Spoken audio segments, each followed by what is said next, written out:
ఈరోజు దేవుని వాగ్దానం యెషయా గ్రంథం 60వ అధ్యాయం 13వ వచనం. నేను నా పాదస్థలమును మహిమపరచెదను, నేను నా పాదస్థలమును మహిమపరచెదను. నా పరిశుద్ధాలయపు అలంకారము నిమిత్తమై లెబనోను శ్రేష్టమైన దేవదారు వృక్షములను, సరళ వృక్షములను, గొంజి చెట్లను నీ వద్దకు తేబడును.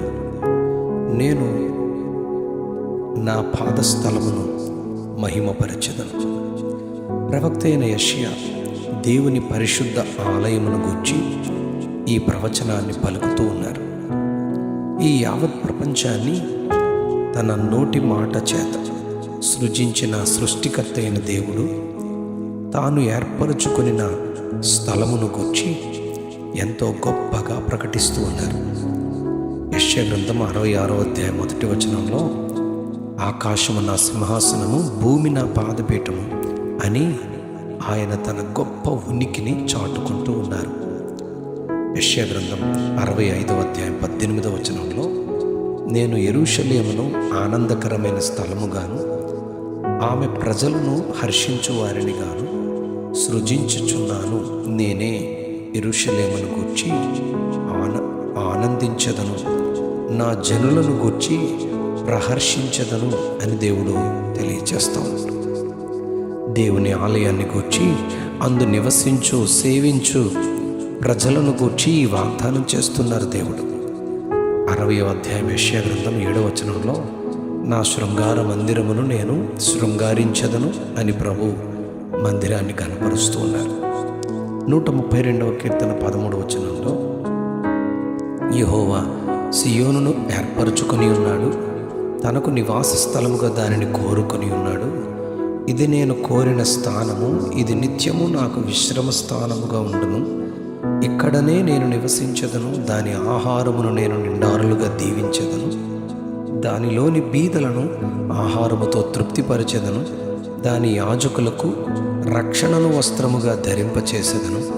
దానిలోని భక్తులు బిగ్గరగా ఆనందగానము చేసేదరని సియోనును గూర్చి, ఆయన పాదస్థలము, ఆయన మందిరాన్ని గూర్చి చెబుతూ ఉన్నారు.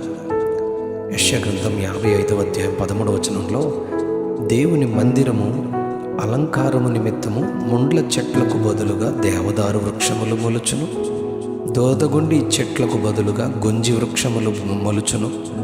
అది యెహోవాకు ఖ్యాతిగాను నిత్య జ్ఞాపక సూచనగాను ఉండునని అందు జీవించు ప్రజల జీవితాలను గురించి దేవుడు చెబుతూ, ముండ్ల చెట్టు వంటి జీవితము దేవదారు అనబడు గొప్ప పేరు గల జీవితముగా, దురదగొండి చెట్లు అనబడిన జీవితం గొంజి అనబడు గొప్ప ఖ్యాతి గల స్థితిగా దేవుడు చేస్తానని, అలాగున ఉంటారని ఆయన ప్రజలను గూర్చి వాగ్దానం చేస్తున్నారు.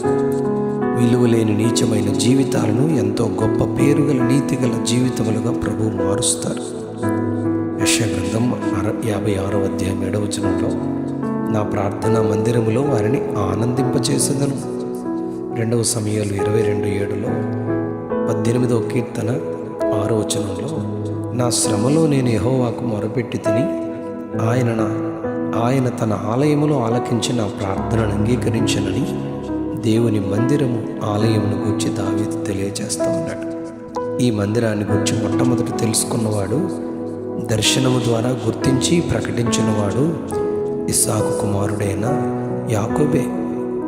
తలగడగా రాయిని చేసుకుని నిద్రిస్తున్న స్థితిలో కలగని ఆకాశము నుండి భూమిపైకి నిచ్చెన వేయబడి, దానిపై క్రింద నుండి పైకి, పై నుండి క్రిందకు ఎక్కుచూ దిగుచూ ఉన్న దేవుని దూతలను దేవునిని చూచి వాగ్దానం పొందుకున్న తర్వాత ఆదికాండం 28వ అధ్యాయం 16వ వచనంలో నిశ్చయముగా యెహోవా ఈ స్థలమందున్నాడు, అది నాకు తెలియకపోయెను.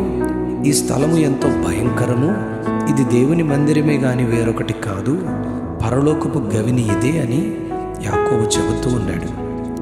దేవుని మందిరం, ఆయన పరిశుద్ధ మందిరం, ఆయన పాదస్థలం ఎంతో గొప్పగా ఆయన మహిమపరుస్తూ అందు నివసించు ప్రజల యొక్క జీవితాలను ఆయన ఆశీర్వదించు దేవునిగా, ఘనపరుచు మహిమపరచు దేవునిగా ఉన్నాడు.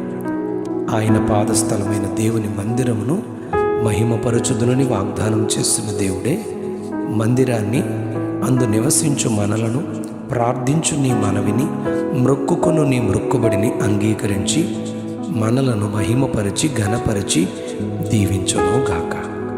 Amen, amen, amen. నేను నా పాదస్థలమును మహిమపరచెదను. నేను నా పాదస్థలమును మహిమపరచెదను. ఆమెన్.